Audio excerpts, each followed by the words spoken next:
weakest man I know is the man I see in the mirror. But it's okay to be inferior when you know Christ is superior. Much stronger than my fears and doubts, he's the overcomer. He holds me up when I'm overwhelmed by the weight my soul is under. From the highest throne is flashes of lightning and rolls of thunder. Yet he knows the number of hairs upon my head. I'm full of wonder that the one with universal power would be personal with his creation as he unfolds his gracious purposes so perfectly. I was purchased by the death of Jesus, crucified in weakness. I worship a God who weeps, who intercedes for me while I sleep.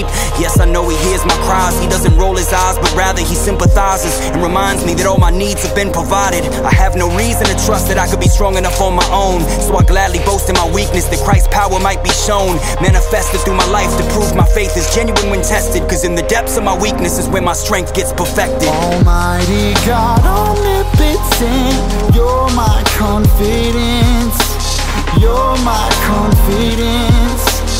I am so convinced.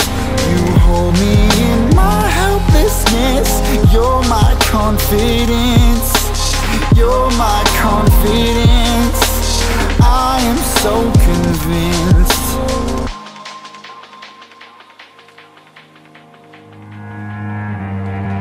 Yeah, I understand what it means to be branded as a biblical man, but I can't stand the fact that I still try to live up to man's standards. It's really hard for me to be perceived as needy when everyone around me seems to be succeeding while making life look so easy. I'm constantly fighting this feeling of failing as a father and this feeling of falling short as a husband, this sort of never measuring up. Of course it's all in my mind, it's just an expression of my pride. Yeah, I get it, but it's still hard for me to admit it sometimes. I get so tired of taking refuge in my own strength while standing with the weight of my insecurities on my back until my bones break. It won't make a difference to my situation as a whole, whether I tend to hold it together for the moment or pretend to be in control. God, mold me into a man who holds fast to your everlasting hands. Give me the strength that I need to get past my circumstances. God, rescue me. Make my desperate attempts cause me to confess my dependence, and may the depths of my weakness make strength perfected. Almighty God, omnipotent, you're my confidence.